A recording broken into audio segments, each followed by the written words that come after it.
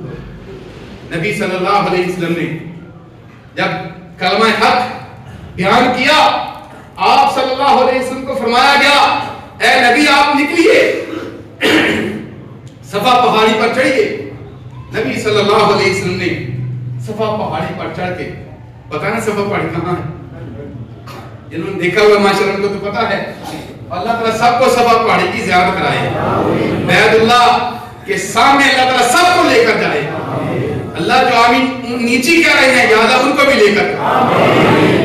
میرے بھائیوں، جہاں یہ دروازہ ہے بیت اللہ کا، اس کے سامنے جب آپ اپنا ختم کرتے ہیں طواف حجر اسود کے ساتھ ختم کرتے ہیں تو سامنے لکھا ہوا ہے صفا، کہ صفا کی طرف یا المسعی کہ سائی کی طرف چلیں، وہاں جاتے ہیں تو سامنے ہی صفا پہاڑی ہے۔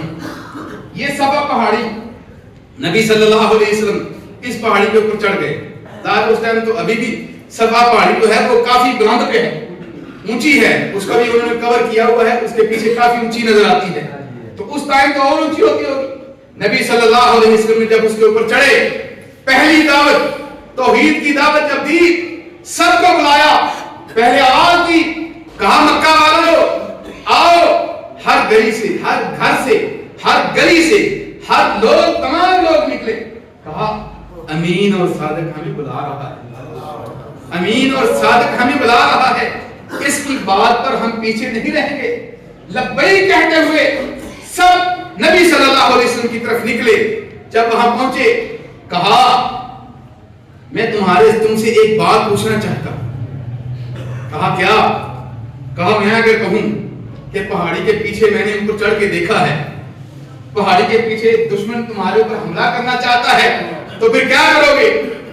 کہا ہم کسی کو پہاڑی پر بھیجیں گے نہیں کہ تحقیق کر کے آئے، ما جربنا علیک الا صدقا، ہم نے جب بھی تمہیں آزمایا ہے تم صادق امین نکلے، تم نے کبھی بھی زندگی کے اندر جھوٹ نہیں بولا، ہم نے تیرا بچپن دیکھا ہے، ہم نے تیرا لڑکپن دیکھا ہے، ہم نے تیری جوانی دیکھی ہے، تم نے ہمارے ساتھ ہی دن گزارے ہیں، ہم تیری بات کی تصدیق کریں گے بغیر کسی دیکھے ہوئے۔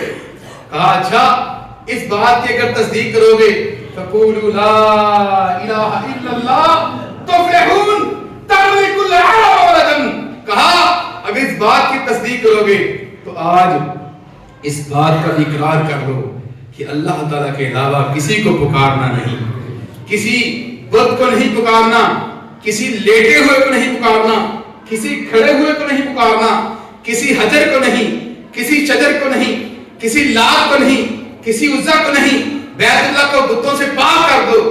تفلحون، ایسا کرنے سے، لا الہ الا اللہ کہنے سے تم کامیاب ہو جاؤ گے۔ کیا ہو میرے بھائیو، یہ کلمہ لا الہ الا اللہ، یہ چھوٹا سا کلمہ لگتا اتنا ہی ہے، لیکن میرے بھائیو اس کے اندر اتنی طاقت ہے کہ نبی علیہ السلام نے مکہ والوں کو جب لا الہ الا اللہ کی دعوت دی، اہل مکہ سارے خلاف ہو گئے، اہل مکہ سارے خلاف ہو گئے۔ کہا نہیں، ہم تیری اس بات کو نہیں مانیں گے، ہم اس بات کو نہیں مانیں گے۔ نبی صلی اللہ علیہ وسلم پر پھر جو مسلمان ہوئے، ابو بکر صدیق رضی اللہ تعالیٰ عنہ، حضرت بلال رضی اللہ تعالیٰ عنہ، حضرت خباب، حضرت علی رضی اللہ تعالیٰ عنہ، حضرت سہیب، حضرت عمار رضی اللہ تعالیٰ عنہ، اور پھر ان کی والدہ سمیہ رضی اللہ تعالیٰ عنہ، پھر ان کے باپ حضرت یاسر رضی اللہ تعالیٰ عنہ۔ میرے بھائیوں، پھر جو لوگ مسلمان ہوئے اس توحید کی وجہ سے، ان کے اوپر کتنے ظلم ڈالے گئے۔ حضرت عمار، حضرت یاسر، حضرت سمیہ رضی اللہ تعالیٰ عنہ۔ آپ کو پتا ہے اسی کلمہ حق کے لیے، اسی لا الہ الا اللہ کے لیے، اسی توحید کی خاطر اس امت کے اندر جو سب سے پہلے عورت شہید ہوئی تھی، ان کا نام حضرت سمیہ رضی اللہ تعالیٰ عنہ، اول شہید فی الاسلام سمیہ رضی اللہ تعالیٰ عنہ، ام عمار رضی اللہ تعالیٰ عنہ۔ اللہ اکبر، صحابہ فرماتے ہیں ان کے اوپر اتنے عذاب ڈھائے جاتے، جب نبی صلی اللہ علیہ وسلم کبھی ان کے پاس سے گزرتے، ان کو ریت کے اوپر لٹایا ہوتا، ریت کے اوپر لٹا کر ننگا جسم کر کے ان کو کھینچ رہے ہوتے۔ میرے بھائیوں، کس زمین کے اوپر؟ مکہ کی زمین کے اوپر۔ کس بات کی وجہ سے؟ صرف اس لیے کہ اللہ تعالیٰ کو پکارنا ہے، کسی اور کو نہیں پکارنا، وہی معبود ہے، صرف اسی کو سجدہ کرنا ہے۔ نبی صلی اللہ علیہ وسلم گزرتے، آپ صلی اللہ علیہ وسلم فرماتے، صبرن یا آل یاسر، صبرن یا آل یاسر، اے یاسر کی اولاد، توحید کی وجہ سے، لا الہ الا اللہ کی وجہ سے آج تمہیں مارے پڑ رہی ہیں، پریشان نہیں ہونا، صبر کرو، فإن موعدکم الجنہ، انشاءاللہ جنت میں اکٹھے ملیں گے۔ اگر یہاں مار بھی دیا گیا، شہید بھی کر دیا گیا، تو کوئی پریشانی نہیں، جنت کے اندر ملیں گے۔ حضرت سمیہ رضی اللہ تعالیٰ عنہ کو شہید کر دیا گیا۔ ان کی شہادت کے بارے میں کئی طرح کے واقعات آتے ہیں کہ اونٹ کے اندر باندھ کر ایک اونٹ کو ادھر بھگا دیا، دوسرے اونٹ کو ادھر بھگا دیا۔ بعض کہتے ہیں، ایک روایت کے اندر آتا ہے کہ ابو جہل نے نیزہ مارا ناف کے اندر، ان کو وہیں شہید کر دیا۔ اور پھر اتنے دن بھوکا رکھا جاتا۔ حضرت یاسر جو عمار کے والد ہے رضی اللہ تعالیٰ عنہ، یہ بے ہوش ہو کر گر گئے اور وہیں شہید ہو گئے۔ حضرت یاسر بھی شہید ہو گئے، پھر صرف بیٹا بچ گیا، حضرت عمار رضی اللہ تعالیٰ عنہ۔ میرے بھائیوں، کس کے لیے؟ صرف توحید کے لیے۔ اور پھر اسی طرح حضرت بلال رضی اللہ تعالیٰ عنہ کس لیے مارا گیا؟ صرف لا الہ الا اللہ کے لیے۔ ہمیں اگر کبھی کوئی تکلیف آ جاتی ہے، ہم کہتے ہیں کہ یہ تکلیفیں بڑی آتی ہیں ہمیں۔ میرے بھائیوں، نہیں، جتنی تکلیفیں مسائل انبیاء پر آئے ہیں، صحابہ کرام پر آئے ہیں اسلام کی خاطر، ہمیں تو ان کا عشر عشیر بھی نہیں۔ ہم تو اسی کی زندگی گزارتے ہیں، ہمارے تو فریزر بھی بڑھی ہوئی، ہمارے تو فریزر کے اندر چیزیں، ہمارے اناج، طرح طرح کے گھروں میں اناج ہوتے ہیں، لیکن ان کے کیا حالات تھے؟ حضرت عائشہ رضی اللہ تعالیٰ عنہ فرماتی ہیں کہ 3 مہینے تک چولہا نہیں جلتا تھا نبی علیہ السلام کے گھر کے اندر۔ یہ حالات تھے۔ ان حالات کے اندر توحید کی خاطر ماریں کھائیں. پھر اللہ اکبر، ماروں کا جو مار کھا کر ملا کیا. حضرت بلال رضی اللہ تعالیٰ عنہ کتنی مار کھائی. نبی صلی اللہ علیہ وسلم کا معراج پر گئے، معراج کا بعد جنت کی سیر کرائی گئی تو آگے آگے کسی کے چلنے کی آواز آئی. کہا جبریل یہ میرے آگے آگے کون جا رہا ہے؟ اللہ کے حبیب آپ کے آگے کوئی بھی نہیں جا رہا.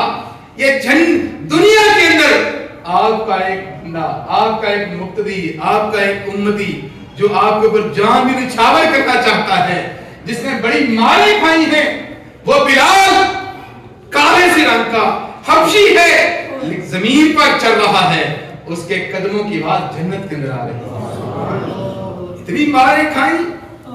اللہ اکبر. دیکھنے والے روایت کرتے ہیں کہ حضرت بلال رضی اللہ عنہ بے ہوش ہو کر گر جاتے ہیں، بے ہوش ہو کر گر جاتے ہیں. سب ان کو مارتے. جب ہوش آتی تو کہتے اب گالی دے دو. کہتے نہیں، احد توحید کا دامن حاصل نہیں چھوڑ. میرے بھائیو، یہی توحید جو ہے، یہی راہ نجات ہے. اگر توحید نہیں ہے تو کوئی نماز بھی قابل قبول نہیں، کوئی چیز قابل قبول نہیں ہے. امام مسند رحمہ اللہ نے ایک حدیث بھی سنتے جائیں. اپنے مسند احمد کے اندر ایک حدیث نقل کی ہے. روایت کرتے ہیں کہ پوچھنے والا پوچھتا ہے، اے اللہ کے رسول مل مجھے بتان یا رسول اللہ. اے اللہ کے رسول، ایک آ کر پوچھنے لگا، مل مجھے بتان یا رسول اللہ. اے اللہ کے رسول مجھے بتان کون کون سی چیزیں ہیں. مجھے بتان کسے کہتے ہیں؟ کہ اللہ کے رسول مجھے سادے سے الفاظ میں دو ٹوک سوال کیا کہ مجھے بتان بتا دے. مجھے بتان کہ دو ایسی چیزیں بتا دیں کہ ایک جس کے ساتھ جنت واجب ہو جائے، دوسری جس کے ساتھ جہنم سے چھٹکارا ہو جائے. کتنا سادہ سا سوال کیا، ہمارے لیے آسانی کی. کہا اللہ کے رسول مجھے دو چیزیں بتا دیں کہ ایک جس سے جنت واجب ہو جائے، دوسری جس سے جہنم سے چھٹکارا ہو جائے. یا جہنم واجب ہو جائے، پہلی سے جنت واجب ہو جائے، دوسری سے جہنم واجب ہو جائے، تاکہ میں وہ چیز اپناؤں جس سے جنت واجب. مل مجھے بتانے یا رسول اللہ. اللہ کے رسول مجھے بتا دیں. نبی صلی اللہ علیہ وسلم نے فرمایا جنت واجب کرنے والی یہ چیز ہے ان تعبد اللہ ولا تشرک به شیئا، کہ جنت تب واجب ہوگی جب تم اللہ تعالیٰ کی عبادت کرو گے، توحید کو اپنا دو اور شرک کو چھوڑ دو.